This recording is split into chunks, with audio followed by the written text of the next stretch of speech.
And we are live. So I restored my Mac because I bought a new hard drive and I wanted to set up all my applications and all my storage on one proper unit. And when I restored my computer, I have a wireless mouse. Now, the problem when you restore a computer is that you lose connection to your said wireless mouse.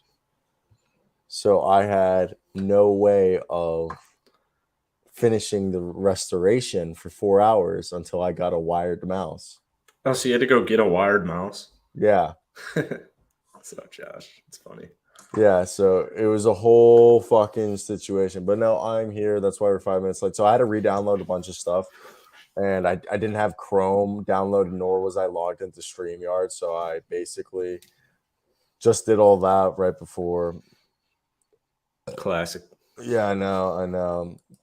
Either way, today, there's not much news in the NBA. Everybody started their training camps today.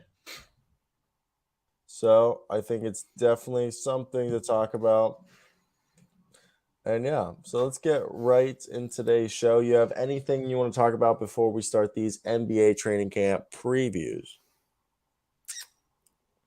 I want to play Pirtle again. Oh, you want to bring back Pirtle? I want to bring back Pirtle. Okay, we'll bring back We'll Pirtle. wait for some peeps to get in here. All right. So as you guys know, Jackson sucks at this game.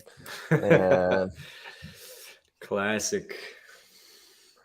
so we'll get right into it.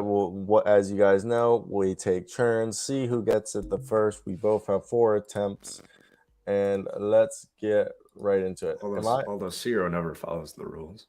I follow the rules all the time. You never follow the rules. You're fucking. I'm following the rules these days. Nah, rules were meant to be broken, anyways. Depends on what the rules are, but yeah, true. I guess. Yeah. Thou shalt not sin. Give me 1 second. It's my show now. I'm the producer. What's up, Josh? Yeah, we're definitely about to talk about Zion, but he's looking. You miss me? He's looking good. No. How long was I gone for? Like 3 years. Oh yeah. You've been gone for so long. I don't even know who I am. I haven't had the touch of a woman in many moons. The wife left me. She took the fucking kids. I haven't had. I mean, if she took the kids, it'd be good. Either way, let's do this Pirtle. Okay, Pirtle, the guessing game. I had to make an adjustment so we could share the screen, but basically, right here. I gotta throw this on the other screen. Oh, I can put this back up. I wore my MJ jersey to the Bulls game. You're a loser. What Bulls game? Or the Bears game. Alrighty, so here we are, guys, with Pirtle. We're gonna zoom in. Can I even zoom in here? It looks good to me. Looks good to you? All right, Yeah. Here's the silhouettes. Chris Paul. No. Yeah. It's not Chris Paul, though. He is in the West. And he's in the Pacific. Could that have been Steph? No, it was bald. Is that bald? Not bald. He's got short hair. I thought Schroeder for a second, but... Pacific is Golden State, Houston. Who else? I'm not even... Yeah, I don't even... It's shitty. Los Angeles? One of them, or they... Yeah, they're both in them, yeah. So... This is a good guy. Oh, you almost... Is that Reggie Jackson? I know who it is. Oh, no, he's 6'8". I know who it is. You want me to get it for you? No, wait, just show it to me one last time. Can Jackson figure out who the fuck is that Paul George? Let's find out. I don't think it's Paul George. No.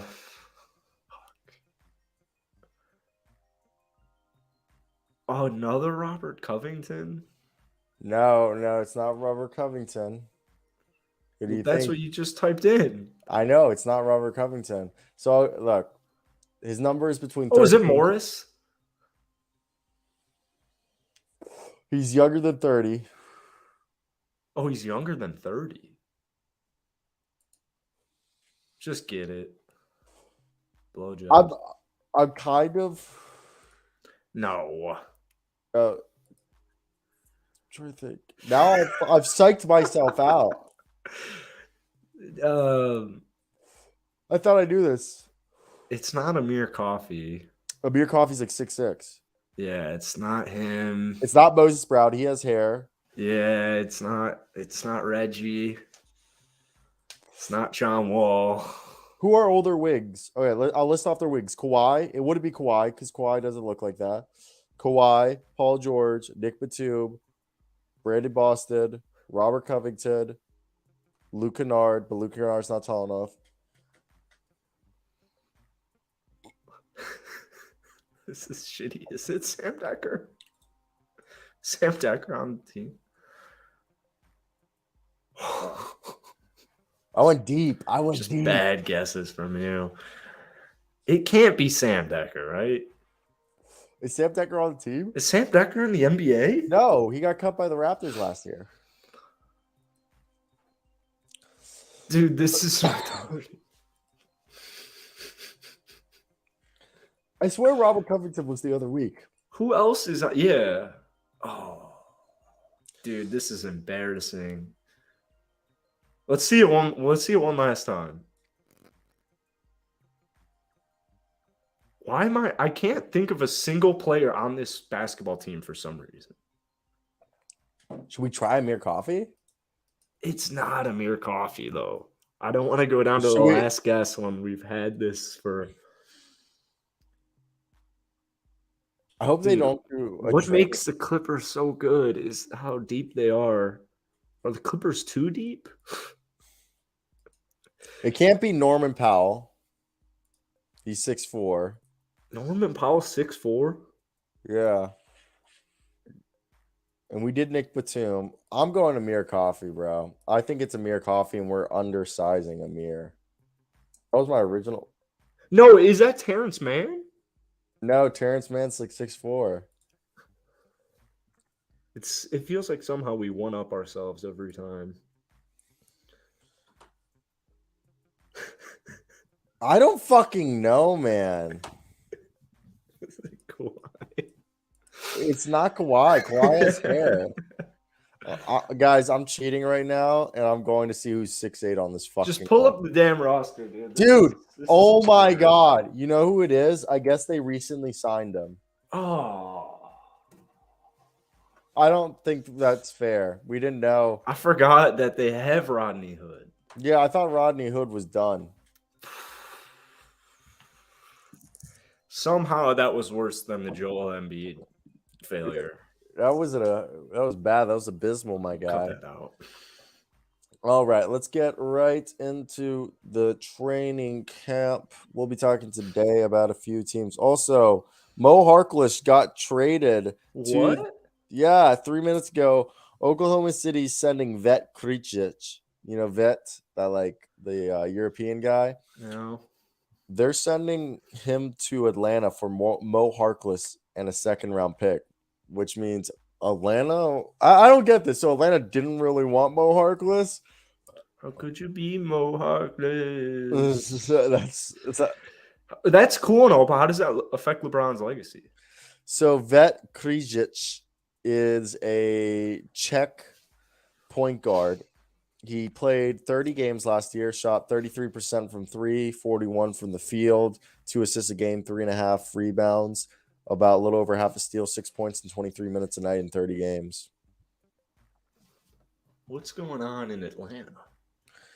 And supposedly he would have been a first-round pick if he didn't blow out his knee. Okay, but it's their backup point guard, bro. Vet Kricic. Let's talk about Vet. What's wrong with Aaron Holiday? You want to?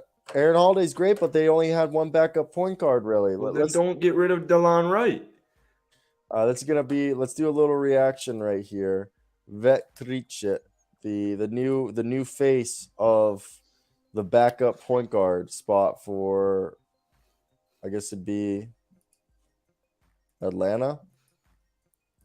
Yeah, I don't. Well, oh, okay. Oklahoma finally got another vet. I There mean, you they go. Playoff push. playoff Is push. They're the Oklahoma City Thunder a playoff team? always, always, buddy.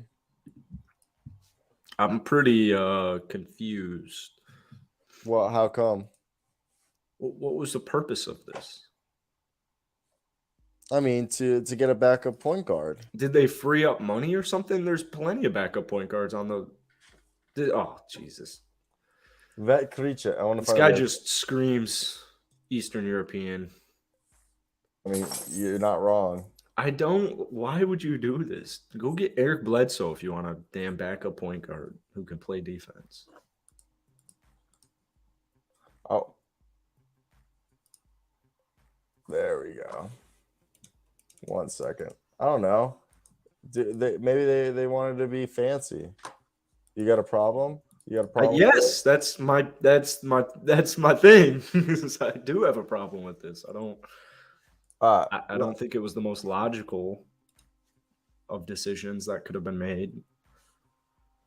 you don't think so? I mean, I don't think it's a terrible move. I think it's something definitely different. But Vet Kricic, I don't know why my shit isn't doing like showing how it was showing yesterday. But Vet Kricic, Czech basketball player. He's actually 6'8", and he's a point guard. Oh, cool. 6'8" point guard. I mean, he could be a wing, but he's actually a point guard, and he's a guy who's only 22 years old. And for Eurobasket, between September 2nd and September 11th, his minutes were a bit waneish. Really, in the games against Poland and Serbia, where he played the most, he played 18, 23 minutes. He shot 50 and 42% in those games apiece from 3 on 4 attempts, basically hitting 2 out of 4%. He hit 4 out of 8 threes during that span, and in about 20 minutes a night, 4 assists. Guy who seems like he can do a little bit of everything. But if you look, he played in Spain for 4 years, and in Spain, he only had one season where he really played, and it was in 2019 to 20, where in 17 games he only averaged 3.5 points, 1 rebound. And it seems like the kid seems like a shooter, because even in his 7 games in the G League, he shot 35%, dished out 2.5 assists, grabbed 5 rebounds, 1.6 steals, and it seems like he could be a decent backup point guard in the NBA. Yeah, I like that he's 6'8". I like his background with his dad playing professional ball. I do like his physical attributes. 6'8" point forward. Let's just be honest, though. It's probably because they're going to cut him, it was probably his salary was easier to waive than our man, like someone like Harkless. Mo Harkless. Mo Harkless probably it was a bit more money, so it's probably easier for them to trade Mo in a 2nd-round pick and then waive this guy than Mo, because I think Mo was making like $2 million. Well, they just signed Monty Brooks. Yeah, I don't get that signing. Yeah, I don't. I mean, it's not like Mo Harkless was, okay, now this team's effed. Do you want to take a guess on Mo Harkless's age? You'll be wrong. 29. What? You knew that. You saw it. Cheater. Me, no. I just know Mo Harkless was drafted in 2014, buddy. Cheater. So, no, that was wrong. And I'm glad you were wrong. What? He was not drafted in 2014. What year was he drafted? 2012. Wow. So even more so when I look at this bench now, I don't like it, but I guess Onyeka and Bogdanovich. I do like Justin Holiday. Yeah, Frank the Tank. I mean, yeah, I still think it's a little questionable, but I guess if the money. But But like, how much is he getting? How much was Mo Harkless getting paid? Oh, we're moving on from this whole Mo Harkless situation. He's making $4 million a year. All right, maybe something's about to happen because this doesn't make any sense to me.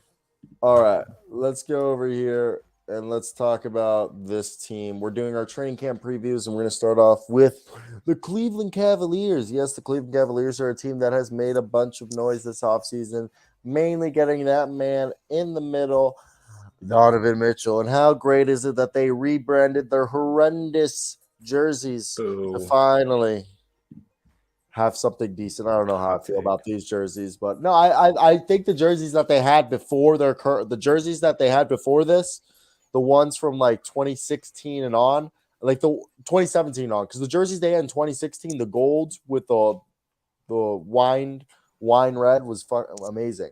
But the Cleveland Cavaliers, let's talk about this. Who's going to be the starting small forward for the Cavaliers? With the Donovan Mitchell trade, they added a 3-time All-Star to the Cavaliers starting lineup, and it raised one of the biggest questions. It's training camp with Lauri Markkanen gone. Who's the starting small forward? They just extended Dean Wade. Dean Wade's a capable guy who could easily play the Lauri Markkanen role of last year, as well as, there's options for Isaac Okoro, Karis LeVert, Lamar Stevens, Jetty Osman, and, of course, I previously mentioned Dean Wade. Coach J.B. Bickerstaff will focus on putting the best lineups on the floor. But Cleveland has multiple options to work through this training camp to see who's going to be there. As we guys is, I think, and we've talked about this extensively, but I think it is. This training camp preview centers around who's going to be the guy who fits in between Mobley and Darius Garland and Donovan Mitchell. Who's going to be the guy right there? Is it Okoro? You want some defense and you hope that shooting comes around, which he showed flashes of last year. Dean Wade or Jetty Osman, who are the more complete all-around players, or the spark plug, Karis LeVert. I want to hear your thoughts, Jackson. I'm not quite sure. Like the coach was saying, they'll probably experiment a lot. I would guess it'll be Isaac Okoro, but if it wasn't Isaac, I'd probably go Dean Wade. I had a bunch of Cavs fans say Dean Wade's going to be the guy after the contract signing. Dean Wade, he's a starter. He's hovering around like 9 and 5. Pretty solid. What is going on? This is too loud for my ears. What do you got going on over there? Is it still going? No. I was just moving. Oh, yeah, that shit's loud as fuck for some reason. But it's not the noise. It's like a really high-pitched. Anyways. Is it still going? It's something on your mic picking up. Like that. Like, that's terrible. Yeah, that's horrible. It's still going? Yeah.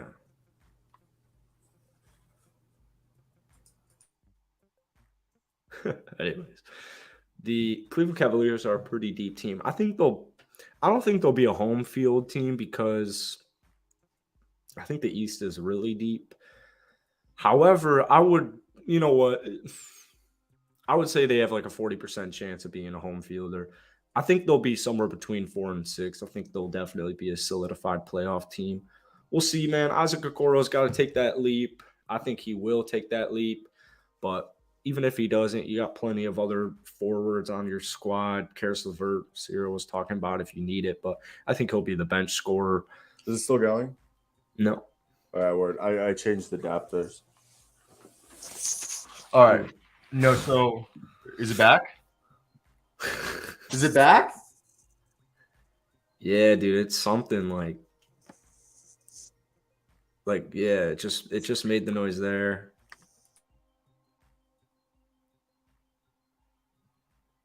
Oh, what's going on?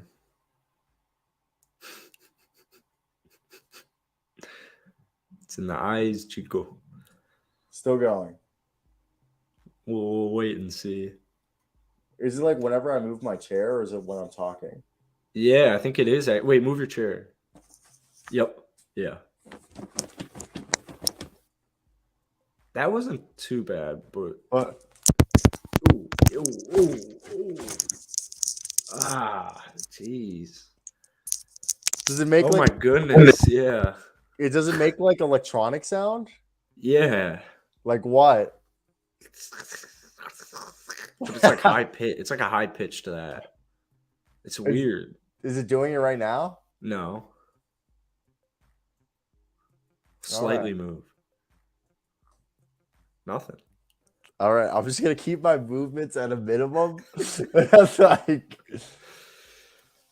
all right. So the Cleveland Cavaliers, I think the battles between Dean Wade and Isaac Okoro. I think obviously the Cavaliers would like it to be Isaac Okoro because they drafted him with a lottery pick.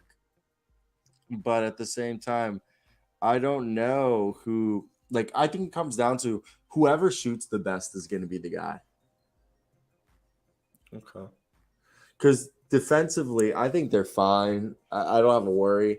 Like, Okoro being out there gives you better defense. But if Okoro is shooting just as good as Dean Wade, you get two for the price as one. I think they're more worried about the shooting. Whatever you're doing right there was probably the source of the noise.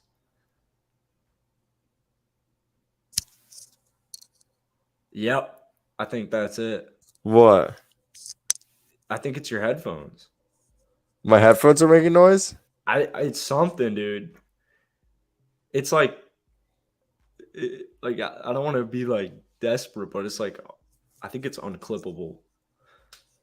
We're in an unclippable segment right now.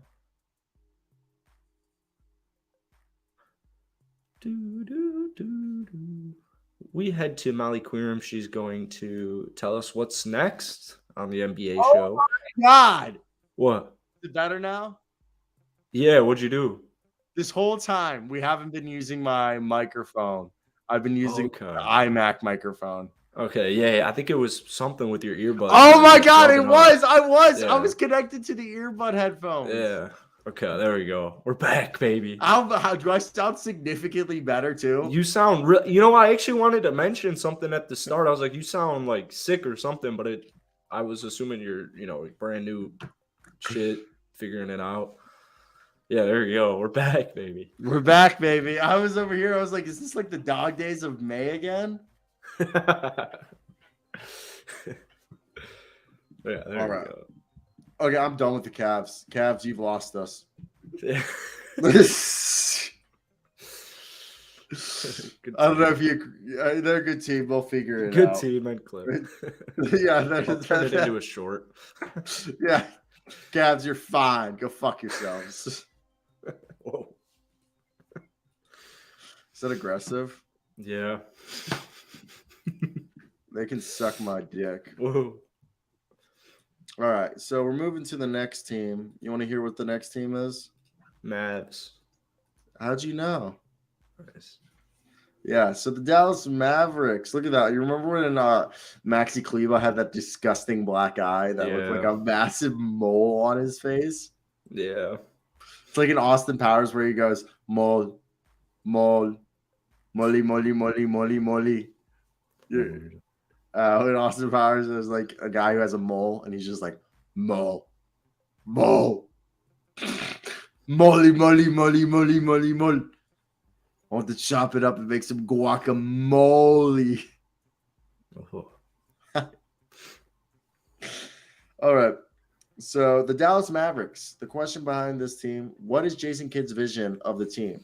How Christian Wood fits and whether the team has enough shot-creating ball handlers are the Mavericks' two most pressing questions. But they're both encompassing by a larger curiosity. How much will change in Kidd's second year? When Kidd was an assistant on the championship-winning Lakers, the team favored two bigs and a size. Now, 6'1" Jalen Brunson is gone. JaVale McGee is signed, and Woods is set to come off the bench. What's most interesting to us is how much Jason Kidd leans on the stylistic choices he made a few years ago and whether it can amplify a talented roster that seemingly isn't quite ready for title contention. Nail on the head. I made a Mavs video last night, and that's what I talked about a little bit. I saw that they made a trade offer or something for Jay Crowder. I think Jay Crowder would actually change a lot for Dallas. I don't think it would get me thinking this team is going to win it all. But, anytime you have Luka, as we saw last season, especially taking down Phoenix and unfortunately running into Golden State, is whenever you have Luka, you're going to win, or you have a shot at winning. So I can't really count them out of winning the NBA Finals. I just don't see it happening. I think it's a very long shot. Christian Wood coming off the bench doesn't make much sense to me. He's way too good of a scorer. I don't think JaVale is a starter at this point in his career, which is completely fine. I mean, you're 34 years old. I don't really need you starting. And even if he was starting, I have a hard time believing he'll get over 20 minutes a night. So it doesn't really make much sense to me, the whole Wood situation. I think Wood will be starting like within a month at most. But you got a lot of nice pieces there. DFS, Reggie, Tim Hardaway Jr. If he's healthy, he'll be back to his shenanigans. Dinwiddie was a great get at the deadline. Frank the Tank, defender. I think that there's still a piece away, and I think that they know that, and I think they're probably trying to scheme it out. I mean, if you get Jay, that's another nice piece right there. I don't know who the guy would be, or if they're looking more for free agency. Like, basically what I mean is if they got a Donovan Mitchell type of player, there you go. Now I think you have enough power, but I don't think they have enough power to win a finals quite yet. But with Luka, anything's really possible. I mean, You took that. That was gonna be my thing. I was like, with Luka's, anything's possible. I mean, right now, every time I play, first off, I want to make sure that I don't take this 2K comparison to anything, but because I hate comparing 2K to stuff. But basically with 2K, like they're over here having Luka average like 40 a game on there. And I don't even think like that's out of the realm that Luka could be a guy having a James Harden season this year where he comes out in real life averaging, what was James averaging that one season? 35 a game, 37 a game? Yeah, it was 36. Okay, and I think that Luka has the potential to, have a season where he shits on James Harden. Look at this. Okay, so James Harden had a 3-year where he was 30, 36, 34. I honestly think Luka could have a season where he's dropping 36, 34 points a night, dishing out 11 assists, okay, while also grabbing like 10 rebounds. Like, I really think Luka can go out here and average a triple-double while also improving his defense. Like, and Luka isn't a bad defender. He's actually a lot better than people think. It's just that, like, he's usually really gassed on defense. Yeah. So, like, because he's doing everything on offense, so it looks like he's losing. But, like, when Luka's locked in, not a bad defender. He's also really good at, like, intercepting passes. Yeah. I would, I really like that, actually. I think if I was a betting man, I'm curious what Luka's MVP odds are, because that actually sounds kind of enticing. They'll be a top 6 seed regardless, as long as Luka plays majority of the season. And I think Christian Wood's going to fully ascend with having a guy like Luka on your team. But kind of similarly to James Harden and those Houston Rockets, I don't think that there's enough talent. Once they got Chris Paul and stuff, like, you have really good basketball players. It's not out before Paul got there, it wasn't out of the realm of possibility that the Houston Rockets could win it all. It just was more unlikely because they didn't have that other piece that they needed. But with Luka, if he has an MVP Harden season, I still have issues running the heliocentric offense in the playoffs because I don't think it's sustainable enough. So it's possible, but I think I can't think of a player that would really change it to me. Jay Crowder would be right on I really would love that. I think Jay Crowder would be great for him. I don't know what exactly you'd be able to get rid of if we're talking Josh Green and Dwight Powell. If we're talking Dwight Powell in a first, I'm not quite sure. But Dallas, you have your guys. So I'd forget about the draft for at least 3 seasons. Like, I don't need those first-round picks at all. So yeah, I agree. There's no need. You have your franchise guy. You should be using those picks to get superstars to be coming in here. So I think that's kind of what they're starting to assemble here. Is I think they're looking for that third guy. I think, or their second guy, because I think Christian's going to be more of a nice third complementary piece. Or even if he isn't, you still have guys like DFS, Tim Hardaway, Spencer Dinwiddie. I think the combination of that, like they have plenty of scoring, but they're just not quite there. But I think they're really getting there. No, I agree. I don't have a concern with this team. I think it's going to be, and yeah, no. So I look at this team and I think I don't have a problem offensively. I think this team is going to be fine in the regular seasons. For Dallas to have a great year, they have to come out and get a shit ton of wins early. Okay, so that when they do hit that wall mid-season, they at least have a shit ton of wins under their belt where that they can, they have enough of a lead in terms of wins that when they do kind of falter because, either Luka loses some steam or he loses teammates. So I think injuries. Yeah. Yeah. So I think for this team, for Luka to put themselves into, put them into a championship contention or a situation where they could go deep into the playoffs again, they got to come out and win early, come out the gates firing. And we assume that Luka coming into his first NBA season in shape, unless he, partied for 3 weeks. Supposedly Luka Doncic is like a really big partier. Oh yeah. Like in Europe, like he's like very big on the, like, I love that. Yeah. You're the best. You're top. You're one of the best European basketball players and one of the best NBA players. Might as well enjoy that. I've just listened to a bunch of stuff on the Mavericks, and a few of the guys are just like, yeah, like Luka is going to be coming in, hopefully in shape for the first time ever in his career to training camp. Because everyone's like, yeah, Luka usually comes in out of shape and uses that training always camp. pisses me off. Yeah, but it makes sense. But so people are saying, they're like, but there is a possibility that Luka might have just partied for 3 weeks in Europe and just lost like whatever shape he was in. Which, like, I don't care. Like, it's his off season, do what he wants. But it's just like a thought that, like, yeah, if Luka comes in, like we saw Nikola Jokic, people don't realize this 3 years ago, which 3 years ago is when Nikola Jokic became arguably one of, if not the best basketball player in the world. He supposedly he does, I think, 2 or 3 a days. He runs a full drill before practice. He'll do practice before a game, and then after a game, he hits the treadmill, hits the weights, and does another 3 hours of practice after every single game. He does like 3 hours before and 3 hours after. And that's how you change your body 2 a days. Yeah. And yeah, supposedly Jokic every single day does 2 a days, even if there's a game. And he has a trainer stretch him and all that. And we saw what happened to Jokic. Well, imagine what if Doncic, if he starts doing 2 a days and get him all that. I mean, there's always people forget that Doncic is our age or younger than us. Like he's 23. He's our age.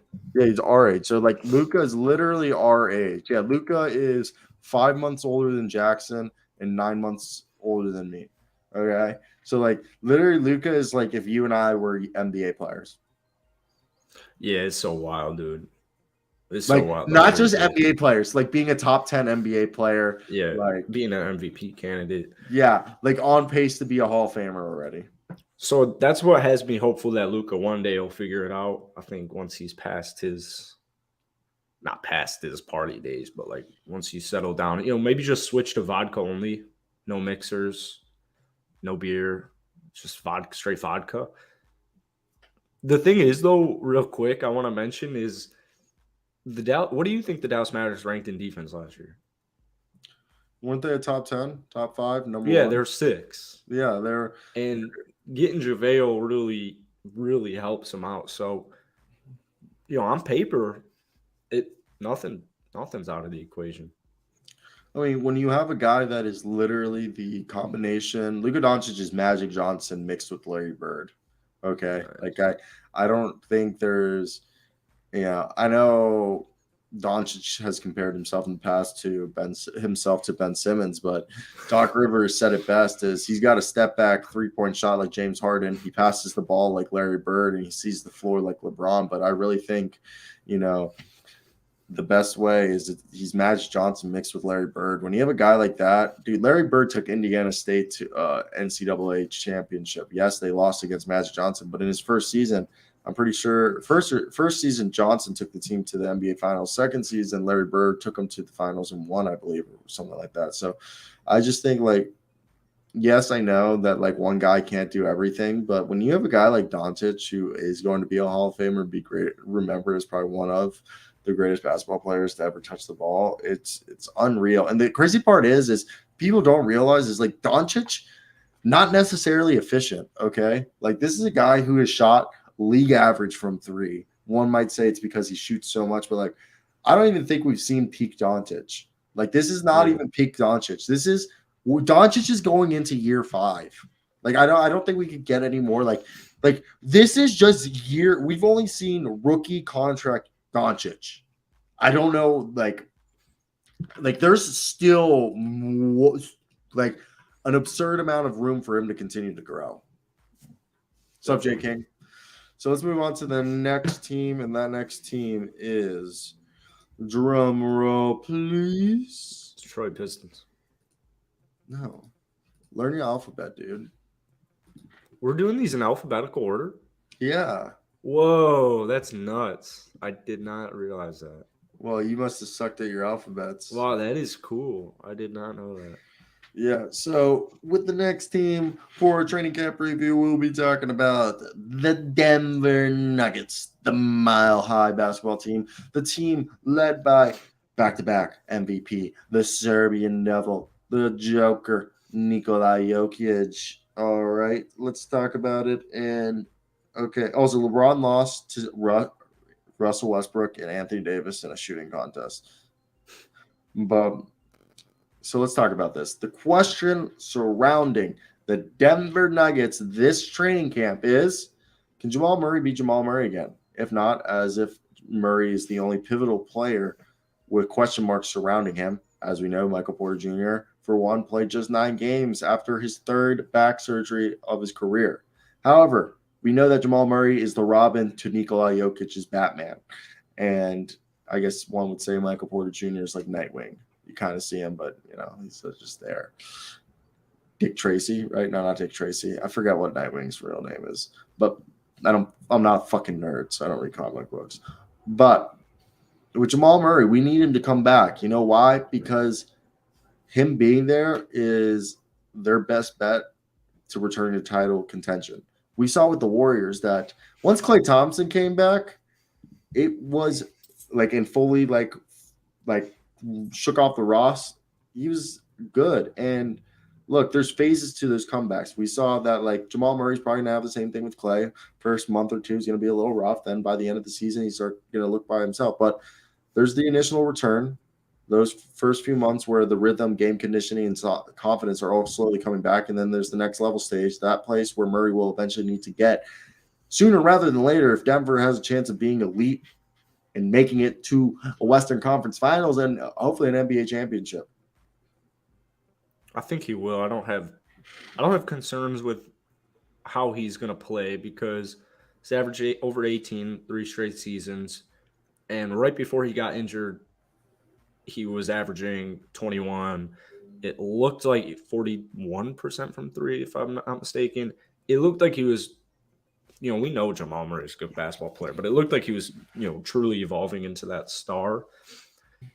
I really think my only thing with Denver is health because they have plenty of talent to go around. Michael Porter Jr., I know his injury situation is almost as unideal as they come, but you got to keep in mind, man, in his 19-point-per-game season, he was shooting like 46, 45% from downtown. So he can shoot. He's, Michael Porter Jr. isn't going to just turn into, last season when he played 9 games, he was shooting horribly. Like he's not going to fall off a cliff. He'll average over 15 regardless because of how good of a shooter he is. So I think it really is the combination of Jamal Murray and Michael Porter Jr. staying healthy. I think Jamal Murray is more critical because, he's been in the league longer too, but I think he's a little bit better. If Michael Porter Jr. were to go down for an entire season again, that's why you have guys like Bruce Brown Jr. there now. That's why you have Aaron Gordon, Jeff Green, KCP. Like I think they have enough depth to figure that one out. But it really is just staying healthy because they have so much firepower. And you went out there, you got Ish Smith, KCP, Bruce Brown Jr. Those are all huge. They're huge additions. This is a championship caliber roster. They're that deep and they're that talented. So it really is health to me. And I wouldn't be surprised, actually, if Denver was the best team in the regular season in the Western Conference. I agree with that. And I mean, obviously, health's the biggest question mark. And it always is Dallas. Cyro, read this if you love Will. I just read this. Thank you. But no, so I think, and the thing is, people aren't realizing Bruce Brown, Aaron Gordon, the rest of the cats that they got in there, even, Bones Highland, who could be, most improved player potentially, or a 6 man of the year candidate. Like, this team is loaded. I think the one question is the backup center. Zeke Nanji. Yeah. DeAndre Jordan. DeAndre Jordan is not the answer. Zeke Najee is a really good, enticing. He had a 10 pounds. Player. Who did? Zeke Nanji. He's up to cool. 240 or 250 now.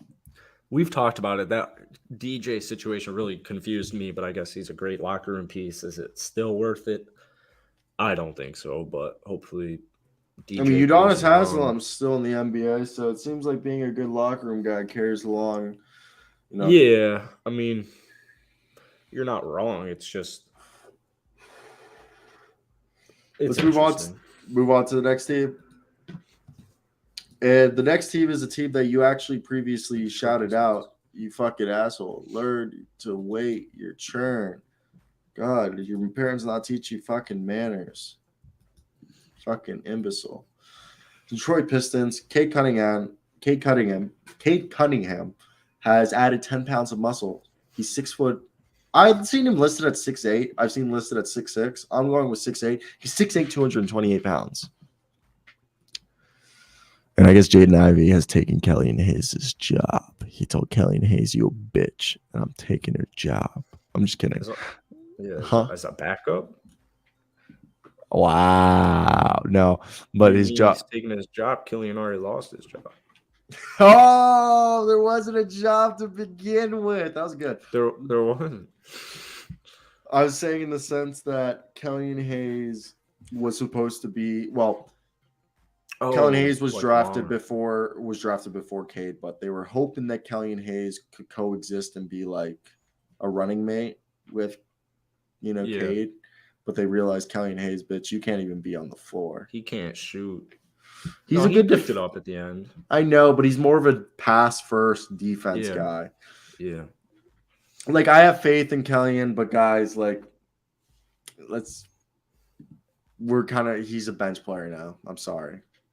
But let's talk about Detroit Pistons and what's a question for this team. Will Cade Cunningham flirt with the next level? Obviously, looking for the guy in a rebuild is never easy, but the Pistons have found their face of the franchise for the next 15, 20 years in Cade Cunningham, and decided to slow start that due to an ankle injury. The 6'8" ball handler spent the second half of his season proving why he was the top section and arguably the player in his draft class with the highest ceiling. Now it's up to Cade Cunningham to show that he can get to that next level in year 2. He doesn't have to be an all-NBA player, but being an all-star would be one of the first things to cross off his list. And if he does that, it just would help this young Pistons team exceed expectations like we hope and think they can, and have an opportunity to be playing in postseason basketball. Basically, I think Detroit will go as far as Cade Cunningham's development goes. This year in general? This year. Oh, okay. Yeah, that's fair. That's fair for sure. I think, the Bogdanovich trade, I think, confirms me that they're in the plan. There's no way Detroit's worse than the 12th team in the NBA. So they'll be in it. I think they'll be in the plan, but at worst they'll be just outside of it trying to get in. Cade is a generational basketball talent. 17, 6-6 in his rookie season. Added 10 pounds of muscle or 10 pounds of weight. I think he'll probably go 27-7, maybe 27-8, 28-7, something like that. there's a lot of talent on this basketball team. I think right now what Troy Weaver's trying to figure out here is, all right, we have our vets on this team. We have a defensive beast in Nerlens Noel. If you saw that quote, he wants to get back to like a depoy kind of guy. You even have nice enticing players, Isaiah Livers, Bagley. But I think what a big thing for Detroit this year is, obviously the further development of Cade, see how Jaden plays. But I think this is a big year for guys like Sadiq Bey and Isaiah Stewart to see, all right, are you a long-term piece? Are you going to be a long-term piece for us? Are you going to be a starter for us? Are you more of a role player type of guy? Jalen Duren, can't forget about him as well. But Sadiq, I think this is a really big year for Sadiq because you're entering your third season here. You just took a leap, averaged almost 17 points or a little over 16 points a game. He had that 50 burger with extra sauce. So I think Sadiq, you know what I mean? Like, I know we have our franchise piece. If I'm Detroit, we have our franchise guy in Cade. So now we got to just fill out the holes. I think the holes, though? So Sadiq Bey, in my mind, he's a third guy. Like, I love Sadiq Bey, but he's the third guy. We need Jaden Ivey to be the second guy. You got the other guys in, Beef Stew, Boyan, Marvin Bagley, Hamidou Diallo, and like they have all the other pieces. We need we need a second scorer, which like Sadiq Bey might be the second leading scorer, but I think prime Sadiq Bey is a third guy. Okay, like I know I use the Milwaukee Bucks as an example for a lot of things, but I think that's like the perfect team to show like a 3-player hierarchy in terms of how the touches go, where Giannis gets the most touches, then Chris Middleton, and then Drew Holiday. But Drew Holiday is the guy who brings the ball up the court.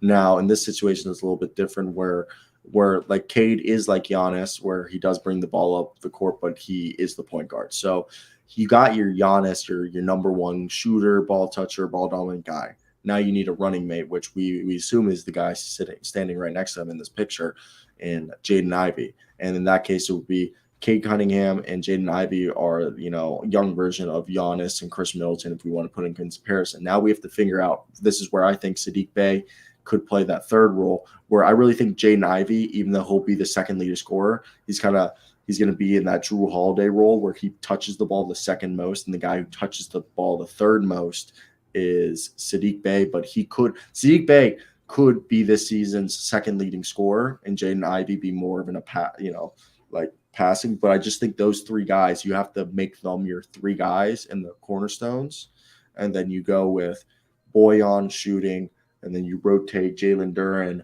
Marvin Bagley, Nerlens Noel, and Beef Stew at center, and then you got yourself Boyan, Hamidou Diallo, and loads of other guys off the bench. That I think this team, it just comes down to being able to.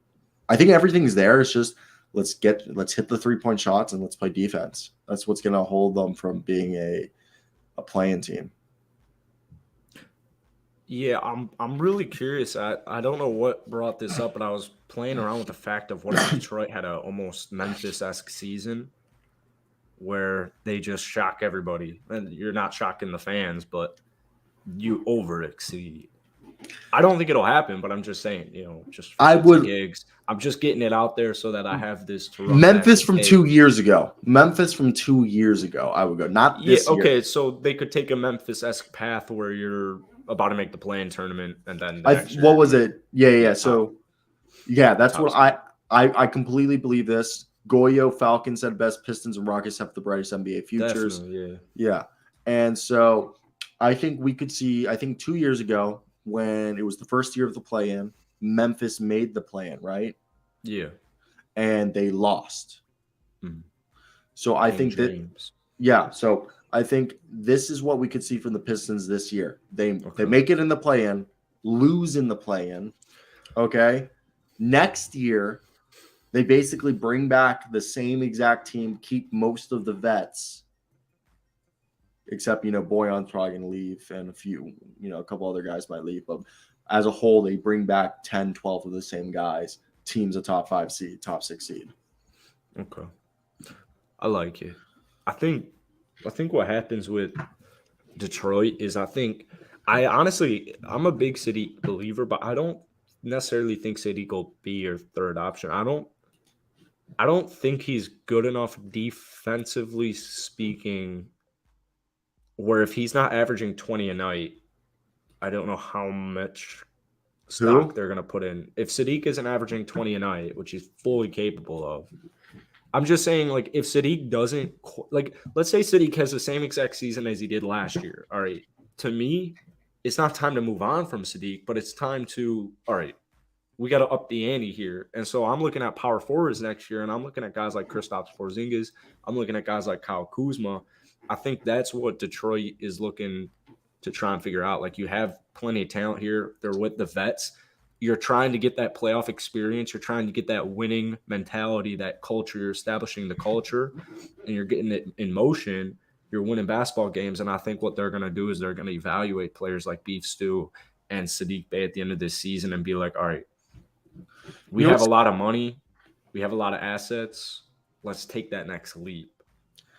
Dude, Sadiq Bey averaged the same exact stats this past season as he did his senior year in college. And his senior year of college, I mean, he shot better, but 4.7 rebounds, 2.4 assists, 0.8 steals, 0.4 blocks, 16.1 points. This season with Detroit, 16.1 points, 0.2 blocks, 0.9 steals, 2.8 assists, 5.4 rebounds in 33 minutes. And in college, he did those numbers in 33.9. Isn't that unreal? Like identical numbers. So even more so, I think. I don't know if he'll get to 20. If he doesn't. I think he can. He jumped from last season was his second season. He went from 12.2 to 16. And he had a 50 bomb, and normal basketball players don't drop 50 bombs. That's what I'm saying. Like, I have no concerns with Sadiq Bey. I just I could see him being the 20-point scorer, but I could see that if Jaden Ivey becomes a 20-point scorer too, that they tell Sadiq, okay, you're going to be like a 16, 18 points per game scorer.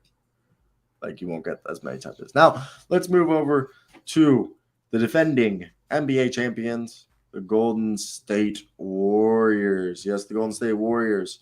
The big question about this team going into training camp is, can the two eras be fused together? The Warriors just won a title, but they did it with barely any help from their recent lottery picks. James Wiseman missed the entire year. Yes, Jonathan Kuminga and Moses Moody made some cameo roles in the biggest stage, but, the reason why they won the championship was their title-proven veterans, a.k.a. Klay Thompson, Steph Curry, because one could argue that Draymond Green kind of staggered also by the end of the season after his injuries, helped them get that ring. Now it's time for Wiseman, Kuminga, and Moody to help Dante DiVincenzo, JaMychal Green, and the rest of the starters fill in for Gary Payton II, Otto Porter Jr., and Nemanja Bjelica, all underrated depth pieces who departed for better situations. Not better situations, but better pay, more playing time. The typical things that happens when a team wins a championship. You go out there. Yeah. So, are the young guys ready for an increase in responsibility?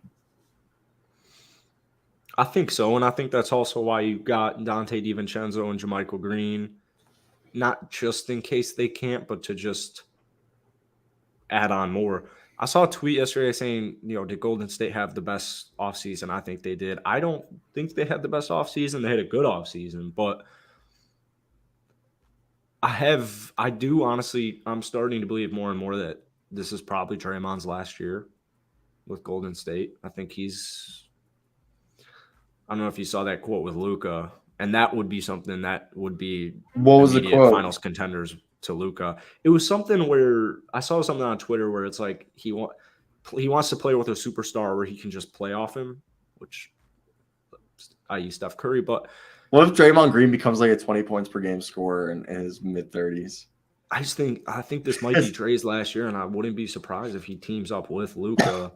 But Golden State, exactly as Goyo was saying, they're the defending champions. They maybe didn't improve drastically as far as on paper goes. Yeah, on paper. But I think they are – they're the top dogs, man. Everyone's got to be trying to take them down. Similar to the Memphis Grizzlies and similar to the New Orleans Pelicans, Golden State, the Pelicans, and Grizzlies. On paper, you would be these teams. They didn't make many moves this summer, besides the draft and signing. Yeah, I mean, but a lot of those are different. But no. This is the one commonality in these three teams is on papers they didn't make many moves. But the thing is you expect that several of the players on each of those rosters, the young guys, take considerable jumps to help elevate their play to make up for the losses of players. And I mean, like over in Memphis, I got like 3 DMs yesterday. I got 3 DMs from Memphis fans saying, "Holy crap, you're one of the only people who've been hyping up Santi Aldama." And all Memphis coaches and executives talked about yesterday. Guess who they talked about? Santi Aldama. And now you go over to New Orleans. Everyone's talking about the young guys there, that Trey Murphy, Jose Alvarado, Herb Jones. All these guys are taking jumps. And I expect the same thing over here in Golden State. You got James Wiseman, Jonathan Kuminga, Moses Moody. Okay, those guys take jumps. I think that's disrespectful, though. What? Pelicans were a playing team. Memphis, No, just shut the fuck up. I'm not disrespecting. Bro. I'm just talking about all 3 teams lost some players, and they're expecting, a jump. Well, the Pelicans didn't lose anyone, so we could throw the Pelicans out there. But the Grizzlies lost some players, and they're expecting, the young guys to make a jump. Similar to how the Warriors, they lost underrated. Well, one of them's a defending champion, the other isn't. Shut the fuck up. That's why Memphis is just they're worlds behind Golden State. Dante DiVincenzo, JaMychal Green, Jonathan Kuminga, Moses Moody, and James Wiseman will help alleviate, Draymond Green, Klay Thompson, Jordan Poole, Andrew Wiggins, and Steph Curry. Also, I expect Andrew Wiggins this year to be an All-NBA player, and he's going to come out and be like, I have fulfilled my potential. I am what I'm supposed to be. I am Maple Jordan. Cool. You suck. He's already fulfilled his potential to me. Oh, that's cute. That's cute. That's cute. You love him? I do. I'm glad. Okay, we're doing the last team, and then we're wrapping up today's episode. And the last team it's the team that changed Jackson's life. The Houston Rockets. Here we are. Are they ready? And what I mean by that is this team going to make, I guess, like, it's interesting as all hell when you look at the current situation, because this is a team that, in my eyes, they are like, I don't know, like, I think they have everything. Like, what was it? Goyo said they have one of the brightest futures. Yeah. But is that what are they going to try to tank one more year to get a high draft pick to get like Cam Whitmore or Victor Wembanyama? Well, Skip, I don't think the problem is should they tank again. I think the problem is there's not enough talent on the roster to not they're not going to tank the season, but they're not going to be more than, if you're being generous, a 35-win basketball team. That's really generous. I think my golden number is 25. I don't need Vic, but what they'll do is they'll probably analyze and assess this as the season is going on. I don't think this team will get off hot. I think it'll still take some time. Steven Silas runs complex schemes, and it's going to take some time for these guys to get clicking. As Jalen Green kind of said, we'll be the best team in the league one day. My thing is, do you see Jabari was listed at 6'11"? Wow, no. It's going to be interesting because who's franchise guy? Is it Jalen or Jabari? And we'll know this by the end of the season. So I believe Jalen Green, who had a similar rookie season to Anthony Edwards, where first half of the rookie season was kind of rough, a little inefficiency. Like they could score, but it was inefficient. And then after the All-Star break, they fucking took off.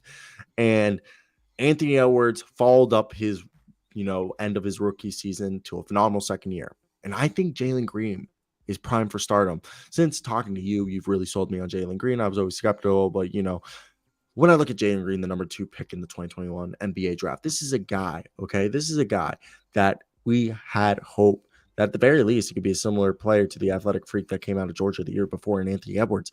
And he's a young athletic scorer who has almost an athletic ability to be a superstar in the NBA and is the prime athlete to help Houston become the team that they were when James Harden was, like, just a winning team, not like the same exact team.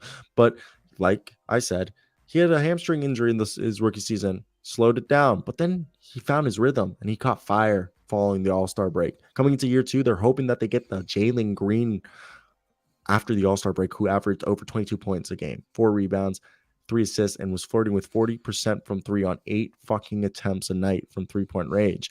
His progression raises both the floor and the ceiling for where the Rockets' future will be tomorrow and in the near future. You read off a script? Huh? Yeah. Did it look like it? Yeah. Or no, I could tell because you don't talk about Houston like that just off the top of your head. That was like, it was just like very ready to go. Are you about to make a rock? Or was that your preview video for the Rocket? No, just the Athletic.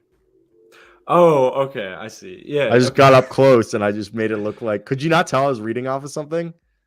I thought you were at first, and then you moved your eyes up, and I was like, okay, he's probably not. So I thought it for a little bit, but then Well, I you can tricked memorize. me. I can read ahead while I'm reading. While I'm speaking out loud, I can read while speaking. So then I memorize stuff. So I can be reading the top of a paragraph, and I'll read the bottom of the paragraph while speaking the top of the Jesus. paragraph, and then I'll look away and I'll memorize it.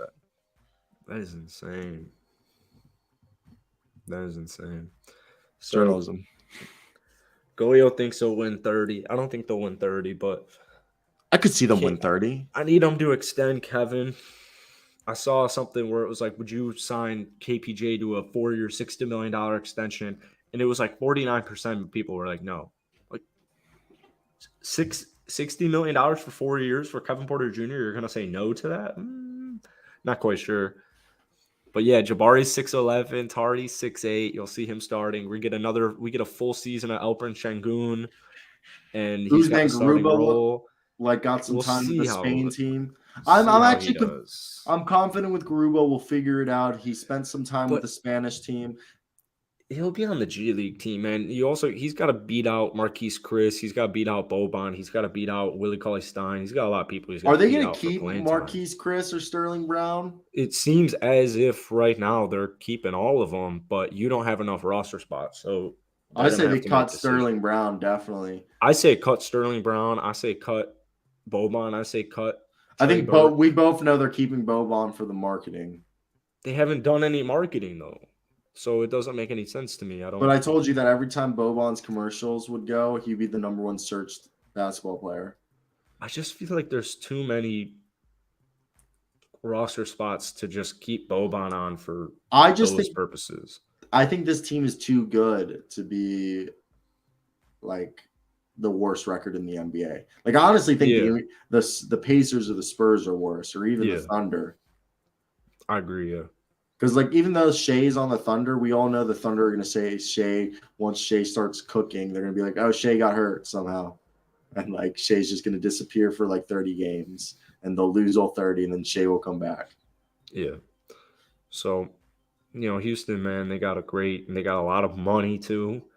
And Rafael Stone knows exactly what he's doing. They still have a bunch of first-round picks. They kind of own Brooklyn for the next couple of years still. And they're a really interesting, fun, exciting basketball team, and that's what we saw in the second half. Like you were saying with Jalen Green, I think Jalen will establish himself as the franchise guy, and Jabari Smith Jr. will be probably a really solid rookie. He'll have cold games because he's a great shooter, and you're not always going to make it. But at 6'11", man, it just gets you hype. We'll see him at the 5. We'll see him at the 3. We'll see him at the 4. Jalen Green dropped 40 in his last game as well. And I also want to clear up, unfortunately, the first game of the season is Rockets at Hawks. And for some reason, I thought all summer that it was Hawks at Rockets. So I can't remember what game I'm going to, but it might be Dallas. I don't think it's Dallas, though. But it's not Atlanta, unfortunately. Just wanted to clear that up. Yeah, no, I mean, first off, I just think this is such a good team, and I don't know, man. I think it just comes down to them being able to figure out. I just can't see them being the worst team in the league, and I just think Jalen Green's too good. And I think Jabari Smith, Jabari Smith might not be a superstar, but I think he's guaranteed to be a solid good NBA player. Yeah, definitely. Like, you know what I mean? Like, he's gonna be a starter for 12 years. Yeah, And I agree. that's the thing with Jabari is we talked about this pre-draft that Jabari Smith was the safest top, like out of all the top three picks. I think Jabari Smith was the one that you could say was the safest, that he would be like a 15 points per game scorer, like a double-digit score for and slash starter for at least like 10 to 12 years. While we argued that Paulo, like his floor is pretty high, but like Paulo could just be a guy who's like an all-around center that's like middle of the pack, in his prime. Like I wouldn't even have him at a center. Yeah, back You in know, Amy. or power forward or whatever. Yeah. Middle I of the think he's pack. had his ceiling, as shitty as that sounds. I I think don't think maybe he's we at- can see a couple 20 and 10s for sure, but I think Paulo is going to be good, but I think Paulo and Chet are two guys that could be like, start off good, but then they turn into like Andre Barjanis and like Al Horford's. Al Horford was really good, but like, as long as Jabari doesn't suffer crazy ass injuries, I think Jabari at least is going to be a similar player to Rashard Lewis. Yeah. Hey, don't forget about KPJ. Yeah. KPJ, we just need to figure out if he can truly play point guard or not. That's the big question with them. The answer is yeah. Do you believe he can? Yeah, I went on that rant a while ago. What did he average? 19 and a half and 6.5 with Jalen Green second half. He just kind of got overshadowed because of Jalen Green's stat lines at the end of the year. No, I completely agree. All right. That's today's show. We'll figure out tomorrow. So I don't know if you'll just solo it or you'll find someone. Yeah. I don't know what you want me to. We'll talk about it because I don't want to mess up the teams. If you wanted to do it. No, I mean, you could do it. It's all up to you. We'll figure it out. We'll text tonight. Yeah. All right, bud. When's the hurricane hitting? I know you're not there. Tomorrow, I believe. And I'm glad I left because now Fort Myers is supposed to get like crazy flooding. I think I'm gonna lose my car, which isn't the worst because it's